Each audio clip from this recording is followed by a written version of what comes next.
this wouldn't be happening today without Chris Tiger, who's sponsored this podcast, and he runs Tiger Fire Security. So thank you very much, Chris.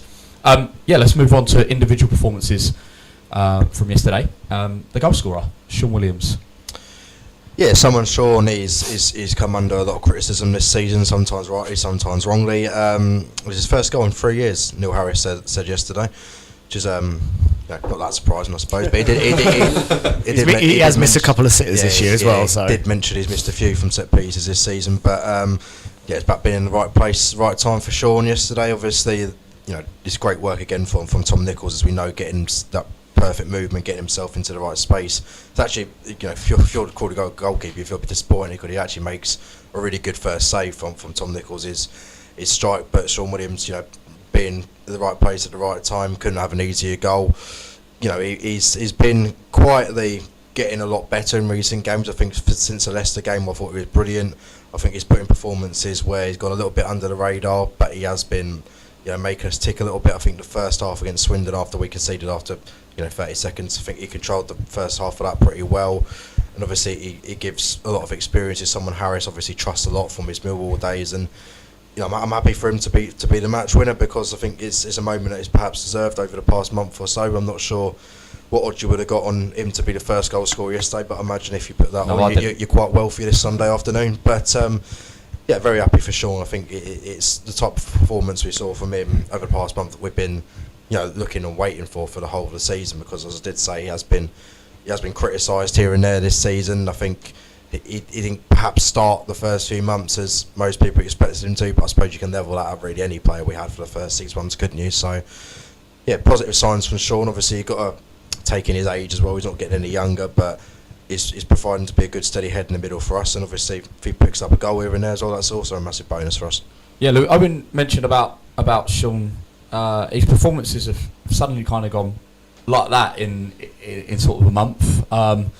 Whether that's playing with better players, I don't know, but he seems to have just simplified his game a bit more, rather than holding on to the ball long and taking 2, 3, 4, 5, 6 touches. He's giving the ball, or he's collecting it and just giving it off to the ones that are going to do something. And I think that's pretty key, obviously, when no disrespect to Stewie O'Keefe, but O'Keefe hasn't been firing on all cylinders this season. Obviously, there's more of an issue there that he's not in the matchday squad, but he's got better players around him. I think that's all you want from him, really. It's just to get the ball and pass it on to the better players he's got around him. Do it simple.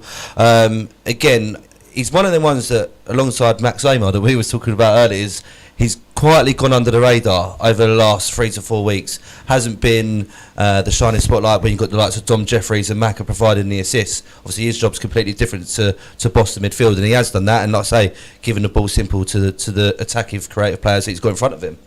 Yeah, and led the team well, hasn't he? Obviously, he's been made captain in Stuart O'Keefe's. He's just not been around, is he, at all? But yeah, he's got experience. He's won promotion. He's won promotion under Harris. But he's led the team well, hasn't he? He's kind of taken that responsibility, I think, now, as he's become the official team leader. No offence to Stuart O'Keefe, because I think he is still technically classed as the club captain, but on the pitch he is that leader. I was watching him in the first half, and I'll be honest, he didn't have the greatest first half yesterday. Not because of he didn't play poorly. It was just Crawley, I think, were right on it yesterday in that first half. But yeah, since Leicester, I don't know, something's obviously clicked in him.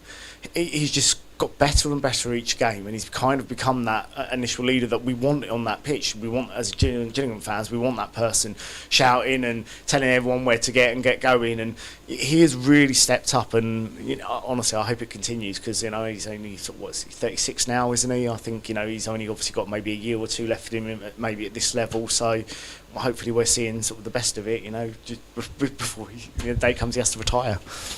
I think this was the first week that I had him starting in my 11. Obviously, him to be replaced to get Lapsley on. You're desperate to get Lapsley in the team, aren't you? I am.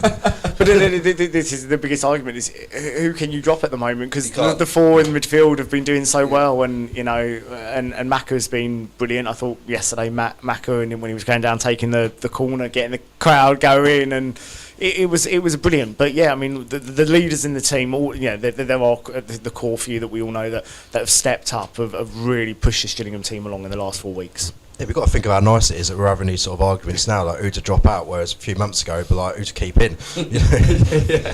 Yeah, that's true. Yeah. That's true. I think the biggest compliment that that Williams, Macca, Dom and Tim Diang need to take is that, one, they're keeping that midfield so solid. Not many teams are breaking through the middle of us, but also they're keeping bloody good players out of the team, aren't they? Well, I am probably the biggest George Lapsley fan going. I'm still waiting for him to get on and score a goal and do the old shush in front of the Rainham end. I think that'd be a perfect I wonder if we're going to do that. Yeah. But yeah, arguably, George Lapsley is one of the best players in League Two. And Harris said it in his interview last night, if not the league above. So to be able to keep a player of that quality, and again, he's got to be on big money, and he costs a bit as well to get in. He's not going to be wanting to sit on the bench. But at a minute, arguably, what anyone's opinion is, you can't drop that midfield. You can't drop anyone in that midfield. I did say Dom Jeffries would have got dropped this week off his performance last week, but looking back, you can't change a winning team. No, it goes off that saying, isn't it? Is that don't fix it if it's not broken. So obviously the partnership that is in the limelight at the moment, you brought it to the limelight, should we say, is the partnership of Tom Nichols and Ollie Hawkins. We didn't see it come to fruition yesterday as much as we possibly could, but Owen tweeted out last night that it reminded him a bit of Danny Kedwell and Cody McDonald. Do you want to enlighten you on that point? Yeah. So anyone knows me, Cody McDonald's probably my favourite Jules player of all time. Love him. I think when I look at the sort of things that they offer, I think Cody and Nichols are very similar in the sense of they're very nippy, getting behind quickly. Cody, obviously, you look at his record, he scored more goals than Tom, but I think there's a lot of similarities between them two. They're very good on the ball, they're very quick and can get in behind and make things happen in a more creative sense, whereas I think Hawkins and Kedwell, although Kedwell the opposite, scored more goals than Hawkins, and Hawkins, I think, is a player that people obviously make the mistake quite a lot when they see someone sign a striker. They look at the goal record; it might not be that impressive. They think, "What's the point if I sign him?" But Hawkins is a prime example of someone who you bring in. He might not have the best goal record, but you only have to watch him once to see that he offers a whole lot more than just goals. If it wasn't for him, how many times would we have gone behind and got into great opportunities? The goal Dom Jeffries scored. You had 3 players, straight attracted Hartlepool players, all try and go out for one ball against Hawkins. He wins that, takes 3 of them out, and then Nichols can play the ball into Jeffries for the goal. So if Hawkins isn't putting himself about in that position, we're probably not getting the goal on that occasion. And with Kedwell, who was very big, used it in a nice way, used his size to his advantage, is very strong, could bully people, could bring others into the game.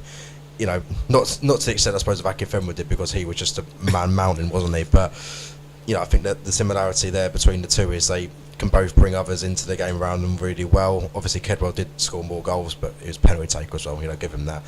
But I think Ollie, although he might not have the goal yet that is craving, I'm sure he will get it. He does so much to make everything around him tick, and without that, I know a lot of people make the comparison here. Hawkins, from what we've seen so far, is what we really wanted Mika Mandron to be, but that didn't work out.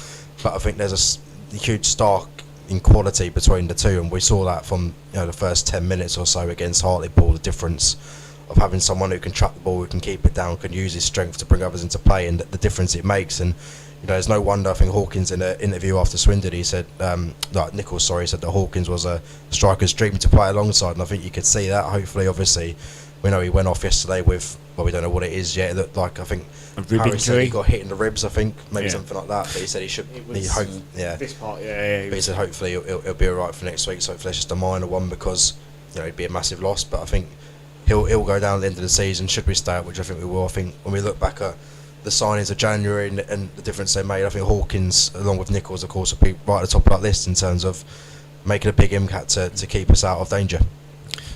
I was going to say, he's not going to score you, Ollie Hawkins is not going to score you 20, 25 goals a season, but he'll probably create you something similar, along those lines. And I will say, Tom Nichols yesterday was, I thought, unbelievable. I don't know, obviously he stepped up his game in that second half. That there was a couple of flicks that he made, and it was just his vision was unbelievable, I thought, yesterday. And I'm sort of living in dream world at the moment, because we've got two really, really good strikers who have just seemed to click, and ultimately that's what you need your strike force to do. They need to click, and these two are going to be wonderful, I think, for the rest of the season.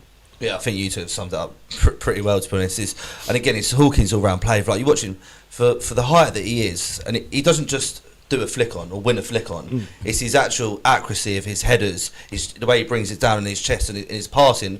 For somebody of that size, you wouldn't expect that accuracy in a player like that.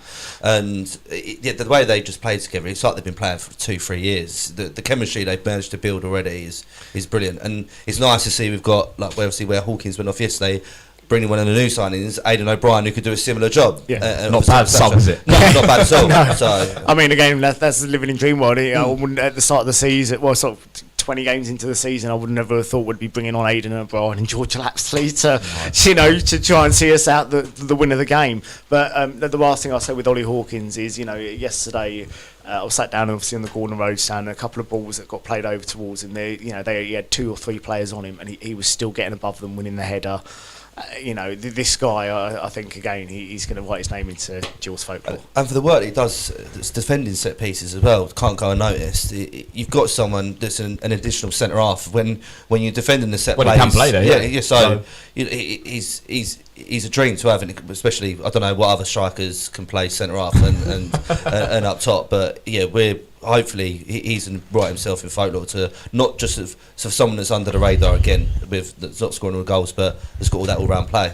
I think one of his best advantages, Hawkins, is even when he's not actually involved in the game to a degree. Like, I think I look back at the goal Nichols scores at Colchester. The reason he scores it really is because you've got 3 players all around Hawkins, just because of his sheer size.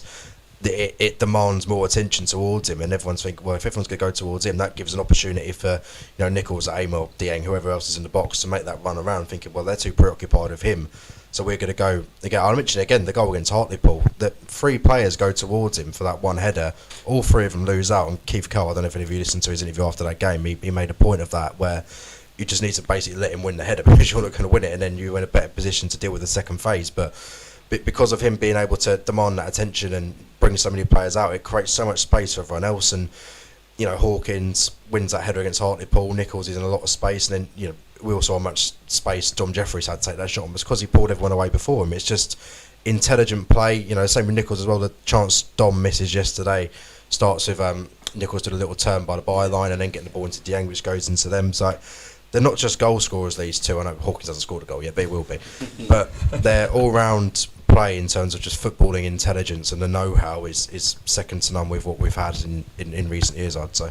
I'm absolutely amazed. I don't know anyone else how Tom Nichols is not at a high level. I think he's incredibly clever. But he's too short. I was say he's too short. Too old. Yeah, and but even earlier on in his career, he's always sort of been around bottom half League 1, top half League 2, where I've been watching him for the last month, and I just think you are a complete forward. Apart from your height, which may be letting you down, he's so clever. He's so clever. The amount of times that yesterday he was nipping in front of the centre half, winning it in the corner, winning corners, winning throws, just taking us up the pitch. He was just so clever in the way he was doing that. Yeah, I'm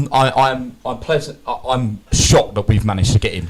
Even when you see the ball from Sean Williams for his chance with the 1-on-1 with the keeper, that's literally just from a ball over the top, and he's peeled off the centre half, and he's coming in from neutral. It's amazing. It's unreal. I literally was watching him 2 minutes before that, and seeing him sort of just keeping an eye on the defender, and you can see him just slowly inching away, and the defender's not giving him one bit of attention. So he creates that space, and he's always constantly thinking about sort of, you can see in his head he's thinking about the next phase, what's going to happen next, and then that's actually like why he scored the 2 headed goals that he's from the Alex Mack across it, one against Hartlepool, yeah. Again, you watch him. He's peeling off his defender. He's always got that split second going, that split second sooner. And yeah, you're right. I mean, he could, I think, fit in the He championship. nearly scores from it yesterday as well, where the ball comes over the top and he's just peeled and the defender don't realise he's there and it just goes straight over the top of it. Yeah. To be fair, criticising him, he should score. He kicks it. He kicks the ground. It's a good save from the keeper, and I think the keeper's been praised more than he should have. I think when you watch it back, Nichols kicks the ground. Yeah. I think it's worth, if you listen to his interview after the Swindon game, he says that he's been pulled more in, kind of to drop in a little bit more over the last couple of clubs he's been at. He hasn't been able to be that full-out number 10 striker, which obviously ultimately Harris said, if you come here, you will score goals, and you can't argue with what he's done so far. No, He has done it. He's done it. Okay. We'll move on from the partnership then. One player that has not really been given limelight on this podcast is Robbie McKenzie. We managed to get him back after him not signing a new deal. Sort of last day of the window, wasn't it? I think it was. One of the last days. One of the last days of the window it was. But he's as solid as they come at this level, isn't he? He's just Mr. Reliable. He rarely makes a mistake. I felt a bit sorry for him against Swindon, where he had some severe talent that was coming down that left flank, and he was under the cosh a bit. But yeah, I thought as well before the pre-Gallison era, when he was playing at CDM with Sean Williams or Stuart O'Keefe, one of them was injured, and he was pretty good in midfield as well. It was one of our better spells when we were still losing games, but still. But yeah, he just casually flies under the radar, does his job. And out of all of them out on the pitch at the minute, he is Mr. Reliable. He's got to be one of the first names on the team sheet. Robbie is someone that I was very surprised ended up back here. I thought when he left he'd be getting an influx of at least League One offers, because obviously he played a bit in a championship for Hull, didn't he, not so long ago, and obviously he's someone who, as Luke said, is very reliable. He's someone who does go a bit unnoticed because he's a bit of one of those footballers that does what it says on the tin, if you like, and he's not that exuberant in what he does, but he does the simple stuff and makes it look easy, because it is. But he's just someone that, you can play him in a lot of different positions. He's very versatile. I remember he played a away game under Evans against Rochdale, didn't he, in attacking midfield, and he scored. And he's one of them where you can really put him anywhere and get a good shift out of him. And those players are very hard to come by because there's not many players in terms of versatility. I know we mentioned Hawkins can play centre back and striker, but in terms of can do a solid job all over the pitch. And Robbie certainly is one of those players. I think he's someone that we're very lucky to have back at the club, because I'm not entirely sure what happened to him over the summer. Maybe he had offers, but perhaps location wise it didn't work for him and his family or something like that. But to have him come back here is obviously a massive boost to us as well. And especially given if we do have injuries, he's someone who can basically play anyway. We could have an injury to Glenn Morris and I'm sure he'll go sticking between the sticks for the next Saturday. But he's one of those players that we're very lucky to have, and we can always be guaranteed to get a good shift out of him.